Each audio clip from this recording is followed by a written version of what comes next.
সোমবার সন্ধ্যায় নাসিরুদ্দিন পাটোয়ারি তার ভেরিফাইড ফেসবুক পেজে একটি স্ট্যাটাস লেখেন, বন্ধু তোমার লাল টুকটুকে স্বপ্ন আর পতাকা একটা সিটের বিনিময়ে বিক্রি করে দিও না।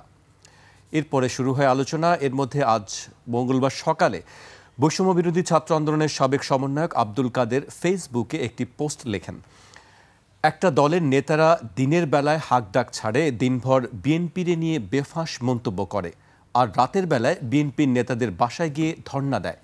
মিডিয়ায় গলাবাজি করা আপসহীন ওই নেতা এবং তার ইমাম সাহেব গত 15 দিনে 20টা সিটের জন্য বিএনপি নেতা সালাউদ্দিন সাহেবের বাসায় 3বার মিটিং করেছেন। মির্জা ফখরুল ইসলামের বাসায় ধর্ণা দিয়েছেন এখন পর্যন্ত একবার। আসন ভাগানোর কৌশল হিসেবে মিডিয়ায় গালিগালাজ করে বেড়ান, বাসায় গিয়ে বসে থাকেন, তবু আসন মিলে না। হা হা হা হা। এটি আব্দুল কাদেরের। আচ্ছা, আমি এই বিষয়ে আপনার বক্তব্য জানতে চাই। জি, দেখেন, আব্দুল কাদের তিনি এই জুলাই গণ অভ্যুত্থানের নায়ক ডাকসুতে ভিপি পদে দাঁড়িয়েছিলেন, জিততে পারেননি। যদিও আসলে গণ অভ্যুত্থানের পরে তারই আসলে ভিপি হওয়ার কথা ছিল, কিন্তু নানান চক্রান্ত, ষড়যন্ত্র প্লাস তারও কিছু ভুল আছে, যে কারণে তিনি আসলে ভিপি হতে পারেননি। তবে গণ অভ্যুত্থানে তার ভূমিকা আছে। তিনি 9 দফার বিষয়গুলো তার মাধ্যমে আসলে গণমাধ্যমে এসেছে। যদিও এই 9 দফা তিনি একা তৈরি করেননি, সেক্ষেত্রে আরও অনেকের সহযোগিতা ছিল। অনেক দল, অনেক ব্যক্তি বিভিন্ন জায়গা থেকে পরামর্শ গিয়েছে। তার ভিত্তিতে মূলত ওই সময় যেহেতু তিনি সমন্বয়ক, বাকিরা পুলিশ হেফাজতে, তার নামে আসলে গণমাধ্যমে বিবৃতিগুলো গিয়েছে। এটা কঠিন একটি ব্যাপার, অর্থাৎ সেই সময় 1 নম্বর টার্গেটে তিনি ছিলেন, তাই না? এটা তো সত্য। এবং এই 9 দফা পরবর্তীতে 1 দফায় পরিণত হয়েছে। আপনি নিশ্চয়ই সামাজিক যোগাযোগ মাধ্যমে একটি ভিডিও দেখেছেন যে কীভাবে 9টার উপর গুলি করা হয়েছে, তখন 1 দফা হয়ে গেছে। তার মানে কাদেরের ব্যাপক ভূমিকা আছে। এখন কাদের আসলে কে? এনসিপি সমর্থিত, তিনি আসলে ডাকসু প্যানেল থেকে ভিপি ক্যান্ডিডেট ছিলেন, জিততে পারেননি। কিন্তু তিনি তো এনসিপির লোকই, তাই না? এনসিপি ঘরোয়া সেই নেটওয়ার্কের, সেই নেক্সাসের, নাহিদ ইসলাম তাকে নিয়ে প্রমোট করেছেন, সবাই করেছেন। সেই তিনি এখন কার হয়ে আসলে তিনি গণতন্ত্রের ইমাম বা এনসিপির ইমাম নাহিদ ইসলামকে নিয়ে পোস্ট করলেন যে এই ইমাম সাহেব তিনি কয়েকবার বৈঠক করেছেন। কোথাও দেখছি যে মির্জা ফখরুল ইসলাম আলমগীর সাহেবের কথা বলেছেন, কোথাও সালাউদ্দিন আহমেদের কথা বলেছেন, 3বার মিটিং এর কথা এটা তিনি উল্লেখ করেছেন।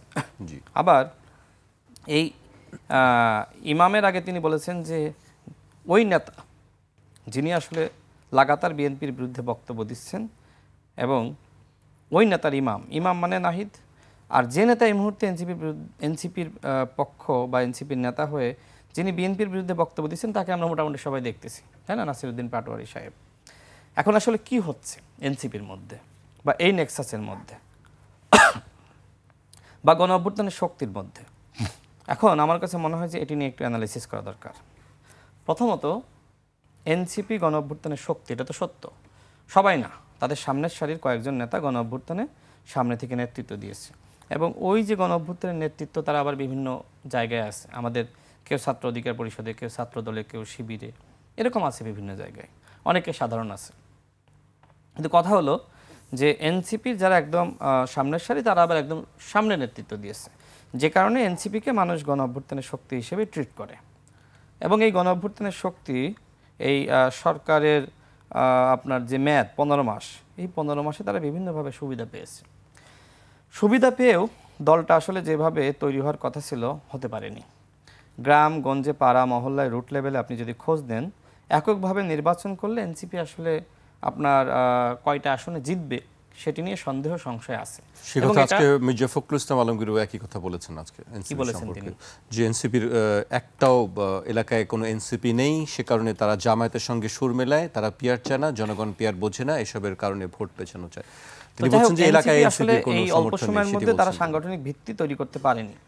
তবে এনসিপির যে বিতর্ক বা বৈষম্য বিরোধী ছাত্র আন্দোলনের যে বিতর্ক, সেই বিতর্কগুলো যদি আসলে না আসতো, বিশেষ করে অর্থনৈতিক বিতর্ক, রাজনৈতিক বিতর্ক, বিভিন্ন মানুষের সাথে নানান ধরনের অপব্যবহার করা, মানে খারাপ বাজে ব্যবহার করা, বিভিন্ন ব্যক্তিকে কটাক্ষ করা, প্রত্যেকটা দলকে আসলে আপনার ভিলিফাই করা, এই কাজগুলো না করে তারা যদি জাতীয় ঐক্য সংহতির দিকে মনোযোগ দিত, যে এই রাষ্ট্র পুনর্গঠনে জাতীয় ঐক্য 1 নম্বর, তার মানে কি? তার মানে কোনো দলের সমালোচনা নয়, বরং যেটি দরকার ছিল যে প্রত্যেকটা দলের সাথে দলের সম্প্রীতি রক্ষা করা।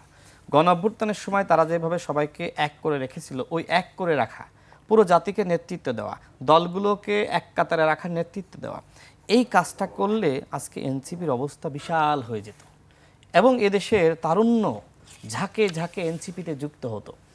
কিন্তু তাদের কতিপয় নেতা কী করলো, কখনো জামাতের আমির, কখনো মির্জা ফখরুল ইসলাম আলমগীর, কখনো তারেক রহমান, কখনো প্রেসিডেন্ট জিয়াউর রহমান, কখনো আপনার আরও অন্যান্য বড় বড় নেতা সালাউদ্দিন আহমেদ সাহেব, তাদের নিয়ে লাগাতার বক্তব্য দিতে থাকলো।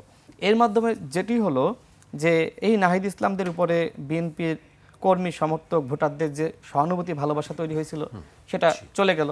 প্লাস একইভাবে জামাতের যে ভালোবাসা তৈরি হয়েছিল, আমাদের যেটি হয়েছিল, অর্থাৎ তারা বিচ্ছিন্ন হয়ে গেছে, আইসোলেটেড হয়ে গেছে। তো এখন তারা কি করবে? তাদের করণীয় হলো, যদি আগামী যে সংসদ গঠিত হবে সেখানে যদি এনসিপির কোনো প্রতিনিধি না থাকে, তাহলে কি এনসিপির রাজনীতি ভালো হবে? হবে না। তো সেই জায়গা থেকে এনসিপি এখন চিন্তা করছে যে আরও কয়েকটা দলকে নিয়ে আমরা জোট করে আমরা একটু বড় শক্তি হয়ে প্রয়োজনে বিএনপির সাথে বা জামাতের সাথে বা অন্য দলের সাথে আপনাদের সঙ্গেও আলোচনা করেছে এনসিপি, সে ব্যাপারে কি আসলে আপনি বলতে পারবেন যে কতটুকু আসলে এ বিষয়ে অগ্রগতি হয়েছে? না, সেটা আমাদেরকে ডেকেছিল নাহিদ ইসলাম, বসেছি, কথা বলেছি, গণতন্ত্র মঞ্চের আমন্ত্রণেও আমরা 9টি দল বসেছি, কথা বলেছি। এখন তাদের পক্ষ থেকে এই ধরনের আলোচনা আছে যে আমরা এককভাবে কিছু চেষ্টা করি এবং আরও বিভিন্নজন বিভিন্ন কথা বলছে যে জামাত যেহেতু আসলে এই মুহূর্তে বিরোধী দল মানে হওয়ার জায়গাটায় আছে, তো সেক্ষেত্রে আমরা যদি সবাই মিলে শক্তি গঠন করি আমরা বিরোধী দলের জায়গাটা নিতে পারবো। এনসিপির মধ্যে এই ধরনের চিন্তা চেতনা আছে। তবে কাদের যেটি বলেছে যে এই যে সারাদিন আসলে বিএনপির বিরুদ্ধে বক্তব্য দেওয়া, আবার বিএনপির কাছে রাতে গিয়ে আপনার আসন চাওয়া, এটা আসলে খুবই সাংঘর্ষিক। আপনি যদি প্রকাশ্যে বিএনপির সাথে জোট করতে চান বলেন, সমস্যা কোথায়? আপনি যদি জামাতের সাথে জোট করতে চান বলেন, আমি তো সমস্যা দেখি না। কারণ বাংলাদেশে আওয়ামী লীগের মতন দল কখনো এককভাবে ইলেকশনে গিয়েছে? 16 বছর যে ফেসিবাদী ব্যবস্থা কায়েম করলো, এককভাবে থাকতে পেরেছে? তার কিন্তু জাতীয় পার্টি লেগেছে, কথার কথা 14 দল লেগেছে। শেষ করি, ঠিক একইভাবে বিএনপি বড় দল এককভাবে নির্বাচনে যেতে পারবে, তার বন্ধু লাগবে না? ছোট হোক মাঝারি হোক, তার বন্ধু লাগে। তো এনসিপি যদি আসলে বিএনপির বন্ধু হতে চায়, সমস্যা কোথায় আমি দেখি না। তবে লুকোচুরি করাটা সমস্যা। আপনি একদিকে আপনার সমাবেশগুলোতে আপনি জামাতের ম্যান পাওয়ার সাপ্লাই নেবেন, অন্যদিকে আপনি বলবেন জামাত এই নিয়ে প্রতারণা করছে, এটা তো হয় না। আপনি জামাতের সাথে জোট করেন, সমস্যা কোথায় আমি তো দেখছি না। জামাতের সাথে যদি আপনার ভাল লাগে জামাতের সাথে যান, বিএনপির সাথে ভাল লাগলে বিএনপির সাথে যান, আর এককভাবে যদি পজিশন নিতে চান এককভাবে নেন। কিন্তু এনসিপির বর্তমানে আমি বাস্তবতা দেখছি না যে তাদের আসলে সেই লাইনটা আসলে ঠিক আছে। মূল সমস্যা কোথায়? মূল সমস্যা হলো যে আসিফ মাহমুদ তিনি ঢাকা 10 আসনের ভোটার হয়েছেন, তিনি তার এলাকা কুমিল্লা ছেড়ে দিয়েছেন। এখন এনসিপির নেতৃবৃন্দ মনে করছে যে বিএনপি হয়তো আসিফ মাহমুদকে নিয়ে নিয়েছে, আসিফ মাহমুদ হয়তো বিএনপি হয়ে যাচ্ছে, আগামীতে হয়তো বিএনপিতে যোগদান করবে বা বিএনপির হয়ে তিনি স্বতন্ত্রভাবে ইলেকশন করবেন, বিএনপির নেতাকর্মীরা আপনার সমর্থন দিবে। তো আব্দুল কাদের বা এই যে বৈষম্য বিরোধী ছাত্র আন্দোলনের রিফাতদের দেখছেন না, এরা কিন্তু আসলে আসিফের ভক্ত। তো এরা একটা জায়গায় অবস্থান নিয়েছে, ঠিক নাসিরউদ্দিন পাটোয়ারি নাহিদরা আরেকটা জায়গায় অবস্থান নিয়েছে। মূলত এখন তাদের ভিতরে দ্বন্দ্ব। তো বয়স তো কম, বয়স কম হলে যেটি হয় যে এই বিষয়গুলো আসলে ফাঁস করে দেয়। তো তাদের এই যে অপরিপক্কতা, যে ভিতরে ভিতরে কি আলোচনা হচ্ছে, যে ভাগ পাচ্ছে সে ফাঁস করছে না, আর যে পাচ্ছে না সে ফাঁস করে দিচ্ছে। মনে করেন যে আমরা 3 জন এখানে আছি, আমরা এই টকশো শেষে একটা আলোচনা করব।